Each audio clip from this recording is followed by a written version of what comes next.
That's amazing. Totally unplanned. Big shout out to Overtime Sam and the Overtime crew. Look at that. We're both wearing the same hat. They got some good stuff. They got these Lucas shorts I want to get. I mean, I spent the day in the pool. Normally, you normally get the hair all did.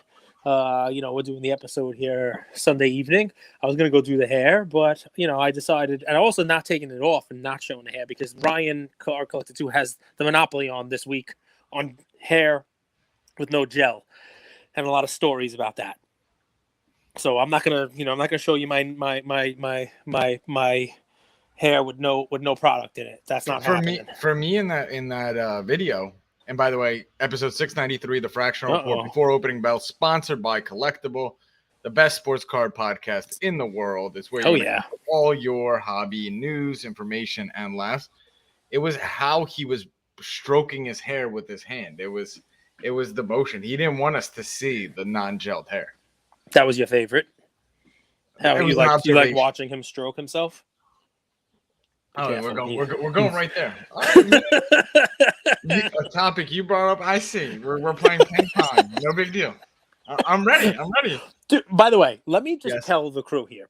Tell the crew. Andrew and I have not spoken yet today. He just texted me a little while ago, and he's like, "Yo," and I'm like, "Oh, I'm doing this. I got this going on. I'm here. I'm in the pool. I got Ian's outside playing basketball. You might hear that ball bouncing in the background, guys, while we're recording. My daughter's got a friend over. I gotta take a friend home later. It's like a whole to do." And Andrew says, "I'm reading." It's just like, yeah, I'm just sitting here reading a book, and I'm like, oh. I mean, I'd like to read a book. I just never learned to read. I mean, you gotta love it. You know what I mean? Like, I don't have kids. You got to do something with your time. And if you watch I watched Ricky Gervais today. I got some laughs, and I was like, all right, now I need to get smarter because I feel dumb. And I read a book, and I actually ordered a book that I ordered 6 books of a mentor that I really like, and I'll tell you guys about him tomorrow. He has a book that he came out with, really his first book ever written, and I'm going to give out 5 of them. I'm going to read one myself, and I'm going to give 5 out because I think, sweet. A lot of success in life is like doing the right things, but it's also having the right mindset. So it's a combination of doing the right things and having the right mindset while doing it. So, and I think no one pairs those two things just like the way this author does. And this is his first book. I've followed him for a while. I'm looking forward to sharing him with some people in Luca Nation. So be on the lookout. Listen, I read it in a book. So I got to ask you, what is going on with Andre the Giant's jockstrap? What's the deal there? I mean, normally, you see these kind of moves, and it's, there's something going down. Well, we used to have a guy on our team, so it's special because as we've done this for 2 years. I mean, people join us for a season, a reason, or a lifetime. So some people, they come and go. I want to do some content for you while I'm in college. And one of the people that was in college creating content for us, we started doing the Collectible show, and he fell in love with Andre the Giant's jockstrap. So I'm thinking that he's probably trading that, and remembering his personality was very high-low. He's either very excited or very worried. So am I picking up what you're putting down? Yeah, I'm 100%. 100%. You're picking up what I'm putting down. But Andre the Giant's jockstrap was up like 90% this week on Collectible. So I was just wondering whether or not, you were making a play for it. I know it can't hold you. I know it's not enough. I know you would need 2 of them. I had a conversation with a Jewish friend this Friday, and for some reason that came up. Andre the Giant's jockstrap came up? Yeah. Wow. And some friends. Okay, it's pretty awesome. I see how you roll. Wonderful. Woo! Interesting stuff, I guess. I mean, listen, Andre the Giant's jockstrap. Hey, what do you think of those Yankees? Well, I don't want to talk about that. Let's talk about Andre's jockstrap. So, guys, that's one of the top 3 gainers. Andre the Giant's jockstrap. You want me to go over the data? Yeah. You go over the data. I'll be color data. Yeah, I'll be color commentator. Your play-by-play. I like that. This is it's a little bit of a change. So most stuff a little trading wise overall pretty flat, less than 1% in either direction. Cards were down 0.5%. Memorabilia down 1%. Basketball up 0.5%. Baseball basically flat, down like 700s 0.2%. Football down about 3%. Golf, the big, leader in the down market, down 24.87%. And tennis, what I like to call those ancillary ones. People get mad at me. There was one tennis card, the Nadal, that was a big dropper here. Hockey down 9%, soccer up 1%, boxing basically flat, and wrestling, led by that Andre jockstrap, up 20%. The top 3 gainers, Andre the Giant's jockstrap. How many times can I say the word jockstrap in an episode? We'll call this the jockstrap episode. Drink every time Cage says jockstrap. That's it. 93% for Andre. Keeping up the memorabilia as the segment that is hot. The next 2 gainers on the top 3 are Chris Bosch's Air Force 25 game-worn sneakers, signed from 06-07, up 41%, and Wilt's 54 high school uniform, up 37.5%. On the downside, weird, Kobe's 2016 game-worn Black History Month sneakers, photo matched, are down. They're down 39% this past week. Joel Embiid, nobody surprised. His jersey, after the season ends and he doesn't win the MVP, down 40%. And Rafael Nadal 03 Net Pro Glossy PSA Town down 50% on the week. The biggest loser of the week is Nadal. Is that because of Alcatraz? No, it doesn't make any sense. And sometimes I think that's a good place to start. As these fractional sites get more and more sophisticated and get more people on them, they will be more efficient. Right now, I don't think they're at that place because Rafa's in the most important tournament in the year. It's the French Open right now. Do you follow tennis? Not really. Man, that's on clay. That's his tournament. That's the one that he dominates. He moves on clay like no other. Always has for his entire career. No, I don't know anything about tennis. No, but you're right. And this is a weird time, in my opinion, to be selling. I guess. Yeah, that's his tournament. That's his tournament. That's his tournament. Plus, come on, this is a dude who has the most majors. Maybe there was a little bit of a run up there because he had the most majors and stuff and that kind of stuff. But it's difficult to understand how things move. Like, for example, I'll tell you how wrong I was, guys. Last week, normally Cage talked about something. It's because the numbers are there, the whole 9 yards. Now, that was not a play on the numbers, though. The one that I'm wrong about last week. Normally, if I find something that's beat up and down and look at that, blah blah blah, it usually has a good week. Right, because I found that not because of anything ancillary, but because just the chart looked like it had been beaten down too much. This was not one of those. This was remember when Tiger Woods golf club sold for an amount, and then the one on Collectable also sold. It moved. Well, remember the Sandy Koufax 55 rookie jersey with bids around $2 million on, I think it was Golden. Collectable has the 64-65 jersey completely flat this week. I assume that it would be dragged up by this sale of the $2 million one from his rookie year, where he didn't really do anything his rookie year. Whereas in 64-65, he was full on Koufax dominant. But no impact on that. No trading up. Basically, completely flat, 0%. So I'm not right all the time. Some of the stuff, it doesn't follow. It doesn't follow. I wasn't wrong. I mean, it didn't go down, but not right. I'm sitting here thinking, like, who is the buyer on, who's the investor on Fractional, right? Like, you remember my response when we talked about Koufax last week? Yep. I compared him to Kershaw, and you think that's ridiculous and all that stuff. But the fractional investor, I think more of them are me than you. I think people like you are people that want to own the full item. Yeah. People like me who, I can't really afford. Who don't even know who Koufax is. I know who Koufax is. Relax. I just don't know why he's so respected when Kershaw's so hated. And their stats are almost identical. So before you jump down my throat. Oh, but Kershaw maybe will get more respect, as the body of work is complete. You know what I mean? Like, Koufax at the time was loved and, obviously he had the ancillary stuff. But, maybe Kershaw right now, he has that current player stuff. And remember, for a long time, Koufax was Kershaw was a loser. He was somebody who couldn't win in the postseason. And he finally got one done. And, people were comparing him to, like, Verlander and a couple of other guys. Yeah, he couldn't win. He never won a big game. And then they got it. Listen, this is what people care about now with current players. You got to win. I will throw this little fun thing on the Koufax. This is going to shock you. So do me a favor. Just grab your seat. Hold your ass for a second and don't fall out of it, Andrew, because this is going to shock you. You were already shocked the fact that the Koufax jersey sold for $2 million. You were already shocked. You were blown away by that. So I think part of the reason this didn't move is because Golden, believe it or not, did not promote that. There were no big, record-breaking sale, blah, blah, blah. You want to know why? Why? Because the owner of it set a reserve on it that wasn't met. That $2 million, it didn't actually sell for that. It got bid up, but didn't get bid high enough to actually finish the sale. Do you believe that? I think reserves are stupid. Well, I will tell you this.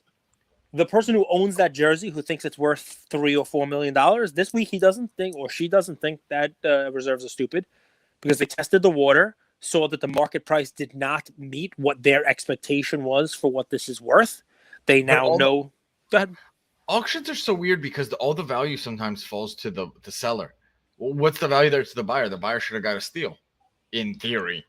But that prevents the buyer from getting a steal. So I can tell you what's fun is I watch these auto auctions, Meekum auto auctions, Barrett Jackson. They have them on TV. They do live auctions out. A lot of them in Florida. College that's buddies? Their names. I wish I knew these guys. They sell amazing vehicles, millions of dollars worth of cars, really fast. But what's Johnny amazing Hopkins. is what's amazing. Johnny Hopkins. Johnny Hopkins. That's a good university, but that's not. They don't sell cars at John Hopkins. They do research. But so these guys sell cars. I'm telling you, check out Meekum Autos, Barrett Jackson, good stuff, right? But the point that I'm making is cars roll out with a reserve on, right? And the reserve price is set on the car rolling out for the auction block, and people bid. And if it doesn't hit the reserve, usually the owner of the car is either on the phone or at the location, like in person. And you'll see if it gets close to what the reserve price is, and I think this is why you're saying reserves are stupid. So just stick with me here, okay? They'll call the person, or they'll reach over the person and they'll say, blah, blah, blah, blah, and they'll convince them that there are more bids to have, but you have to kind of grease the wheels a little, because a person's not going to bid unless they know that it's going to get them this win. It's going to get them the item. Where reserve is there, they're bidding 70 grand on a car. They don't know 75 or 80 gets it. Maybe they think the reserve is 125 and they stop bidding. So almost always what happens is they'll take the reserve off. They'll say, reserve is off, right? Sometimes they say, no, I want my reserve is off. And all of a sudden, bids that were dead start coming in. Boom. Someone's going to win it. No reserve auction. Whatever this ends at, it's going to end at. And all of a sudden, it gets interesting. I say we do that for the Koufax jersey and have some fun. I want to know what the true value is. It might sell for more. It very well might sell for more. It might sell, my thought would be that it would probably end for more than what it ended at in the past auction, because people basically were like, there's probably two people, and somebody stopped because they said, you know what, I'm not going to just keep bidding because I don't know if this is going to, actually, I won't win it. You know what this reminds me of? Shoot. There was an episode in Entourage where Turtle's uncle gave him a tip. Mm-hmm. That tip was Koufax was dying, and his Not memorabilia would shoot up after death. He hadn't left his house in days. He convinced Drama to put up all the money. Then they found out it wasn't Koufax that was dying. It was his dog. His dog named Koufax. No, I mean, famous people probably name their dogs after themselves. I think I'd name my dog Goldberg. That's fair. Yeah, his dog named Koufax. All right, good enough. Now you name your dog Goldberg. I mean, listen, I think that's a very, very good story. I like the episode. It has absolutely nothing to do with what we're talking about, but I like when you add in little tidbits, little information and stuff, fun stuff like that. I think why we're the best is when markets are going great, you guys profit with us. When markets are going terrible, you tune in for a laugh, right? Laughter's the best.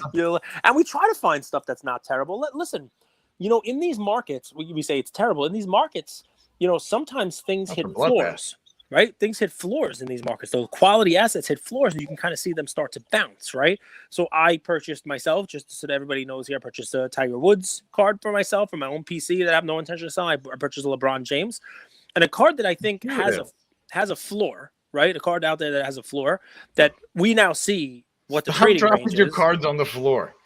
Please stop that. The 86 Fleer Michael Jordan PSA 10 that's on Collectable. People have seen this one trade now, basically in a straight line, anywhere between 230 and 270. You and your PSA 10 buddies of that card are protecting it. I know it, and Lamine knows it. This is a card that was down, I think, 8 weeks coming into this past week, but it was up 12% this week. And not up, back up into the 240s. Because everybody knows this is the price. That's the price it's worth. That's the price it sells for. It sells between 220, 230, and 270. Nicer copies will sell higher, the whole deal. And that's it's now hit its floor. It's now hit its trading floor. Can we talk about the elephant in the room that no one wants to discuss? Babar? They're all talking about stocks compared to cards, compared to cryptos, compared to gold and art, all that stuff. But the reality is, if you just look across the board, every single card that's not named the LeBron first Laker jersey prism is up astronomical percentages of where it was just 2 years ago. That's right. That Jordan, sure, it's up 12% to 240, but it's 6x what it was before the Last Dance started at 40K. Yep. 6x. Yep. I don't need to say it again, right? No, not at all. And I think when markets start to kind of bleed, people also realize that, and they're not sure where the true floor is. Yeah. I mean, I think it's very fair. I think basically what you're looking at here is on the way up. Negative. No, it's not negative. It's a very fair point. And here's a weird one from Cage. Because a lot of people are right. A lot of people said the run up where you want to see your appreciation, where you want to put your money is put it in the rare stuff. Put it in the stuff that doesn't come up that often for sale.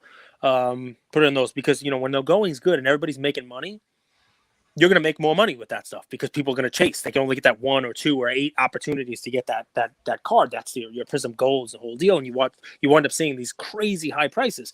But while the market's coming down, right? While stuff's coming down and people are not doing as well, they're not flush with cash, and let me just set a new record, right? A card like that's rare, that comes up for sale, it might not have the same market it had last year. It might actually sell for 50% of what it sold for last year, even though it's rare and there's less of them out there and the whole 9 yards, right? You don't know what it's going to sell for. You take a chance on something like that because it's not liquid, right? And I get the whole it's rare, it's not a lot of them out there, the rare stuff's where you want to be. And that made a whole bunch of sense last year. What I'd rather be is something that's liquid.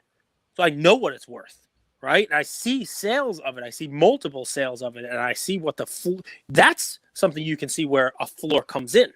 Whether it's the Jordan 86 Fleer or LeBron's Chrome cards or whatever it might be, you can see that there are sales. You can see the sales start to level out on it, right? So you're looking at exactly the right chart, right? It had a peak. It's got the sales leveling out and the next leg up. And even if it's not, at least you have some comfort level in setting a valuation for a card like that. What are you comparing it to? What do you got there? Is that a more recent chart? It's 2 years. So what's funny is, and you can do this again, Andrew, you can if you just do the 2-year one again, you can put your hand over the blips. Just put your finger over the blips. Boom, I'm going to put my hand right in front of the screen right there. Scroll down a little bit, this way people can see the chart. And it's up. In 2 years, it's up. You see it starts to move up. And if you just take your dry erase and erase that crazy spike, and you just look from left to right, it's going up. It's slowly going up, but it's going up. It's moving in the right direction.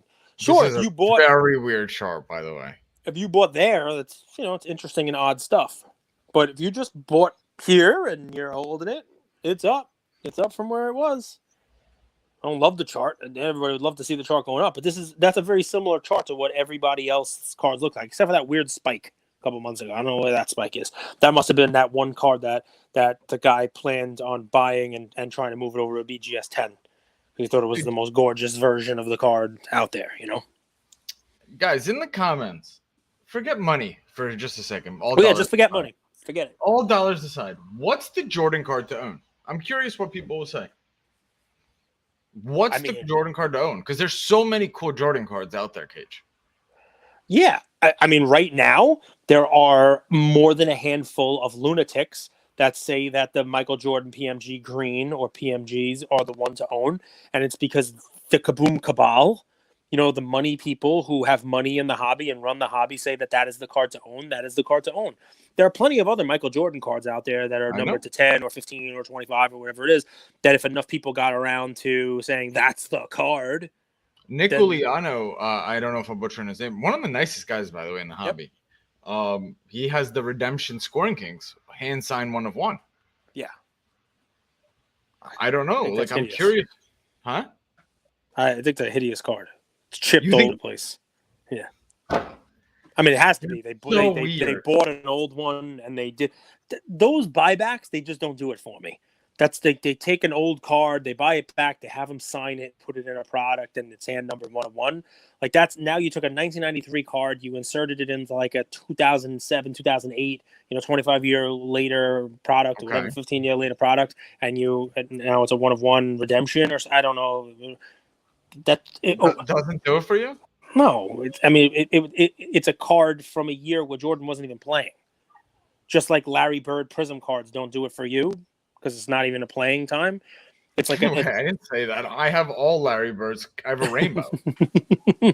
But you understand what I'm saying, right? So that one to me doesn't do it. You know what? You know what does it for me? Actually, Yeah. having David Kohler on.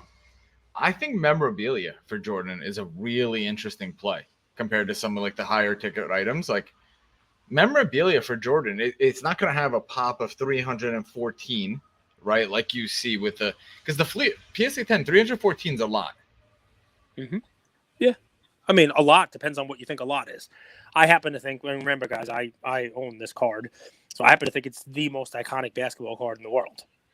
You could define iconic however you want, right? Sure, there's not 10 of them, there's not 20 of them. It's not a rare card, but somebody told me the other day Bitcoin's going to go up because there's only 18 million of them, and there's not enough for every millionaire in the world wants to own a Bitcoin. There's not enough Bitcoin around to go for them. So my thesis is, sure, 318, 314, whatever there are out there, it's not the rarest card in the world, but that's, I believe, the card that for basketball players, for young people, for people coming into the hobby, is the card that everyone wants. I think every young player who signs their first Jordan athlete deal, every young player, if this is really what we all think it's going to be, fanatics coming in and turning this into a monster, and this is a real asset class, and funds are going to come in, that is the card. That's the card every fund is going to want to have for their basketball PC. It's easy because it's a PSA 10. It's a little signing bonus. You're thinking like signing bonuses with a Jordan Fleer. I'm thinking every young player who signs. Bonuses. Me too. Everybody who signs and everybody who's an athlete, they want to be a Jordan brand athlete.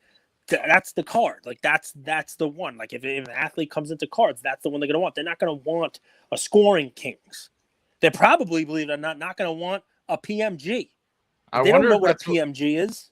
I wonder if that's all the fuss with that spin I've been seeing with CD Lamb. He didn't get one of those, and he was not happy. Yeah, he was supposed to get Trevor Lawrence Leaf cards or something. I don't know what the story is there, but you understand what I'm saying. I hope, right? I mean, if you put down cards on a table in front of somebody, and and they're not in the hobby, but they're thinking about getting in, they're going to know the Jordan. They're going to know Mickey Mantle. They might think that the PMG looks cool. They're not going to know what it is. They have to be told what that is by somebody who's telling them what to do. A lot of us fall into that little problem area too, by the way. We are buying what people are telling us to buy. Don't let people tell you what to buy with your money. Buy what you want to buy. We've been telling you. We've been telling you since day one, right? Throw fish in water. Clearly, I'm wrong, right? If I didn't fish in the water, to teach a man throw the fish, teach the fish how to catch a man. Andrew's doing fine. So listen, if I would have put my money instead of on a Jordan, rookie, if I would have bought a PMG, I'd be quote unquote doing better, right? The card would be worth more. But you know what? I don't want that card. I mean, I would add it with my Jordan, but when I said, all right, I have the money, I want the rookie. Like that's the card I want. That's the card I never was able to get. That's the card I want to buy. Is that stupid? Should I have bought the other one and sold it and buy? This is the card I want. I'll hang on to it. And I think there's probably more than 314 people who sit there like me and say, that card, I could put it in, put it in a safe deposit box and never look at it again. And then it's just one less that's for sale. So David Kohler, SCP Auction, he left an impression on me. And the reason why is you hear about memorabilia collectors, but you don't meet them as often as you would meet someone at a trade show. True. So we hear about them. And it got me thinking, man, I was like, he had Kobe Bryant's cast. And I told my sister, and she's like, that's kind of gross. And I'm like, Ariel, you don't understand. There's people that love to collect items of historic people. So when she said that was gross, did you say it's not Andre the Giant's jockstrap? I said, well, that's why it went up 90%. I'm saying, Ariel, I'm sending you a gift. You're going to love this. But no, my point was, if you look at Michael Jordan's rookie jersey on Collectable, Mhm. So it's rookie, game worn, and signed. Just Yep. process that. Yep. Rookie, game worn, and signed, which, I mean, if we're going to call it what it is, that's a one of one. Maybe another one will come up. Now, if you could buckle in for the next 10, 15 years, this to me feels like such a play. Now, this jersey sold last year in July, 125,000 SCP. There was another one from 1997 sold on Golden for 600,000. This right now is at 242,000. Now, look at this item. This is an item that will be bought out at some point. It's just inevitable because there's so few of these, and it's gorgeous. It's an artifact. Now, could this go down to 100,000 before it goes up? Yes. That's why I say buckle up. But as we're sitting here talking about Jordan's cards, which Jordan card do you want to have? We didn't even talk about exquisite. This to me feels like actually a safer play long term than any of his cards. I mean, if memorabilia becomes a segment, sure, and I think it has. I think you see some of these things that are going up, some of the things that people are selling. Cards are a little more liquid. You know what they're worth. A card like an item like that, you just don't have the the track record. You don't know. Okay, Right. Jordan jerseys sell for this much because one sells every month and one sells every 2 months. You know the story, but what comes with that is a little more price discovery. And I don't know how many Jordan rookie jerseys signed by him there are out there. Right. Can't be that many. And that's the buckle up, right? Liquidity is great if you need the peace of mind or the certainty of taking your money out at any time, right? With the Jordan Fleer, you could get 200K at any time in this market. Yeah. Sometimes it'll be 250, maybe before it was 270. Now it's 198, 95. But you know what you're getting. With that jersey, you don't know what you're going to get. So that's like the buckle up. But I think if you're playing a really long game, that's an interesting artifact because, yeah, I'll leave it like that. I like it. What else? You tell me, man. You tell me the Charles Barkley thing you like. That filled. So that'll come for trading, I think, June 23rd. You like Chuck. You think Chuck is undervalued. I know that. Well, I find it interesting how to value these because, like, Jordan's game-worn rookie jersey is $242,000 signed. But then a 51-point game from Barkley's 156. Like, it's so hard to compare these apples to oranges type of thing. So didn't have too many 50-point games. So, there's not many of those out there. But yeah, that's he's phenomenal though. He's phenomenal. What else we got? Luka's Blue Prism fell 15%, but Luka's a darling. There's so many collectors of Luka. He's made a lot of people money. Even when he loses, he praises the other team, and people are like, "I love you, Luka." His collector base is so strong, and I would say as strong as any modern player there is. The Kobe shoes, Cage. What's fascinating is last week the French blue ones were up. This week these other ones are down. It's been doing that since we started doing the show. No rhyme or reason. Pretty crazy. And a little shorter. I mean, you want to give a 30-second? You want to just talk macro? Well, I mean, are there any items out there? Let's take a look at the Kevin Durant refractor that's on there, right? I mean, obviously there's been some sales. This is one I would probably pay attention to, but maybe not this week. Some sales have had this one coming down a little bit. You're going to hear about this team in the offseason. This is a team that's supposed to be stacked. What's going to happen with Ben Simmons? Is he going to play? Is Kyrie going to sign a deal? Is there going to be, a trade? Who the heck knows? But this is one of those cards that, was trading at $25,000. During the season when people thought he was going to win, another championship. His legacy is pretty solid. What's it trading at now, market value? I think Durant is dead to us. 15,000. 15. And I think it may come down more than that. As a matter of fact, I do believe it's going to come down a little bit more than that. But there will come a point in time when people are starting to focus on football here in the next couple of months. Basketball's done. You don't really have any crazy basketball, where this card will be one that is, presents an opportunity of one of the better players of all time. But let's get the counterpoint. Why do you think he's dead to us?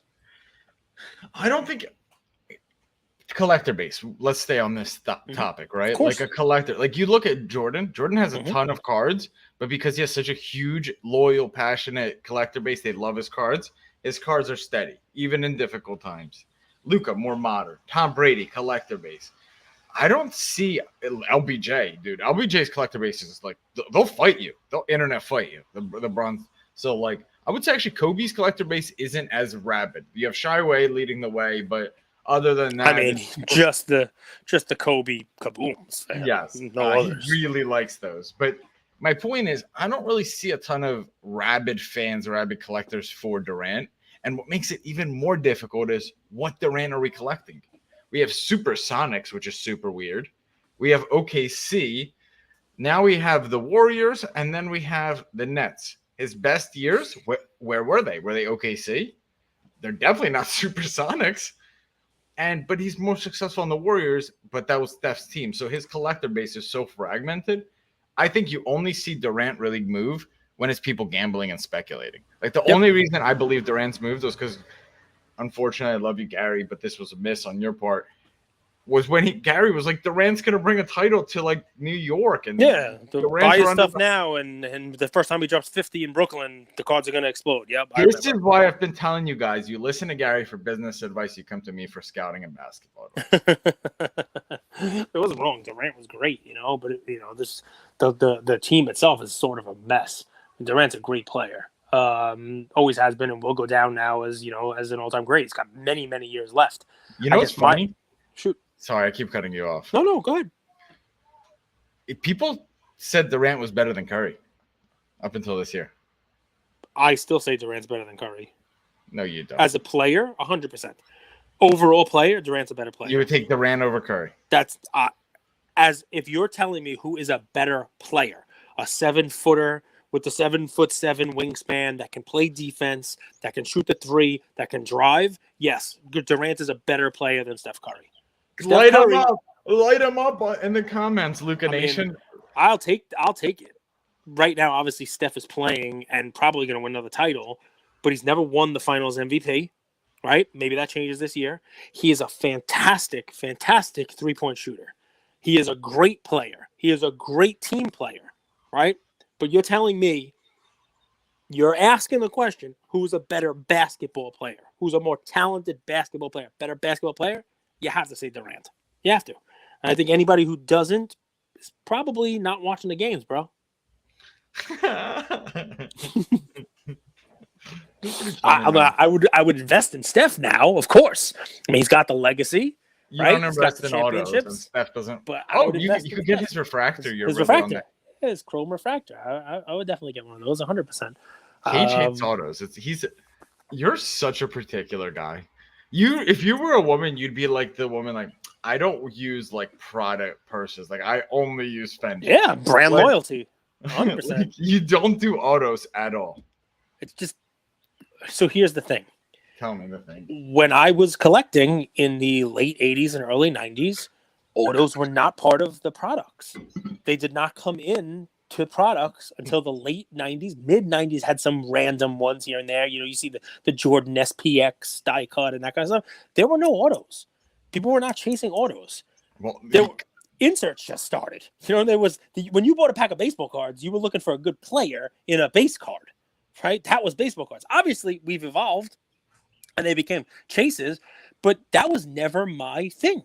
It was never what I was chasing as a kid. Refractors came out in 1993. When they came out, I was 16 years old, right? That I love. I love the refractors. I love the shiny stuff. The first finest came out. I was 16 years old. I was buying baseball cards. I had enough. What was your first refractor that you pulled? I could not afford the baseball packs. The finest baseball packs were like $30 a pack when they came out, $20, $30 a pack at the store. I could not afford them.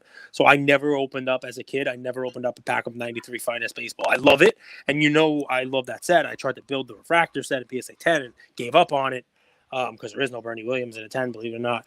But yeah, it's not even a 10 in Bernie Williams, so you can't really build the set in PSA 10. But the football, when football and basketball came out, like, I definitely bought packs of that. They were a lot cheaper. And I got a bunch of refractors. I mean, I got a Shaq refractor, which was second year. I pulled a Weber rookie refractor out of a pack. That was a cool pull. The football, my brother pulled an off-center Barry Sanders refractor out of a pack.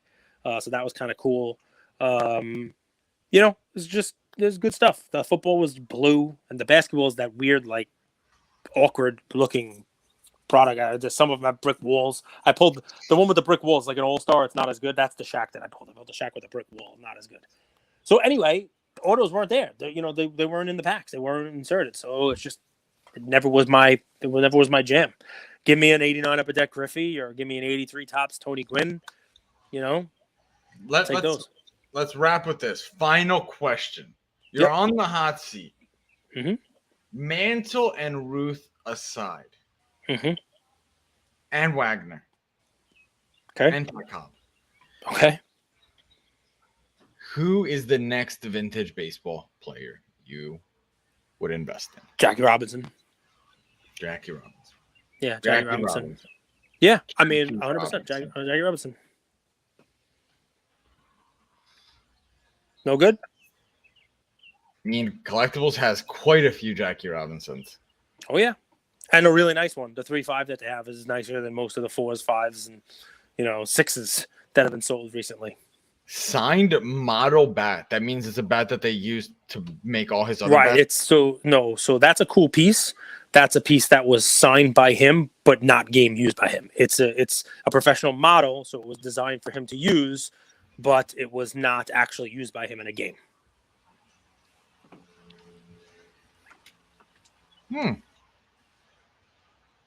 Pretty cool. Any final words before we wrap, King? No, that's a cool piece. I like it. 1949, right after the war. Louisville Slugger. It's a Hillerich and Bradsby.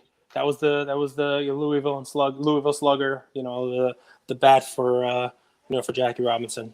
It's a cool card. I like that one. You pull up the 48 leaf with the yellow background.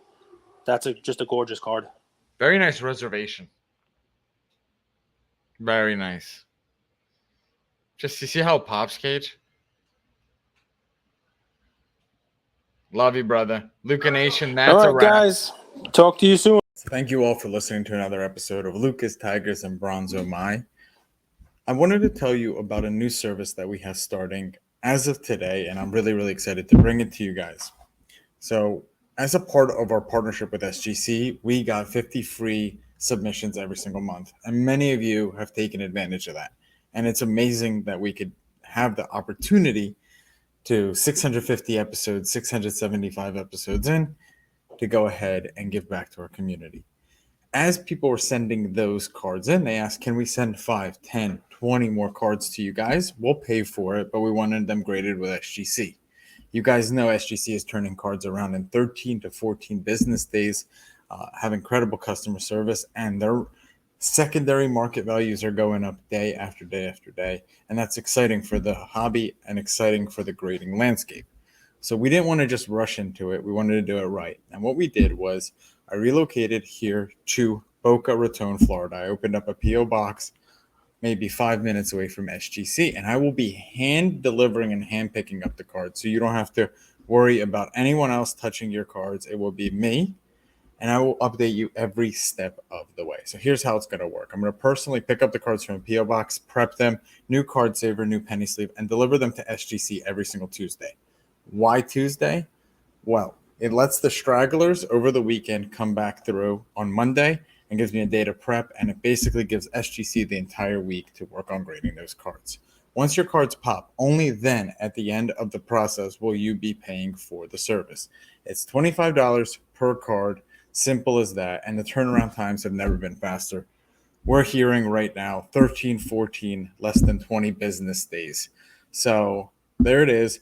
9170 Glades Road, number 135 is the P.O. Box in Boca Raton, Florida, 33434. 9170 Glades Road, number 135, Boca Raton, Florida, 33434. Of course, you could shoot me an email or shoot me a text anytime, and I'm always available. Many of you already have my email. It's iamandrewgoldberg@gmail.com. or my cell phone number, 215-519-9154. Reach out with any questions. I could walk you through the process. I've hopped on the call with quite a few of you, and I'm happy to do that. Love you, Luca Nation.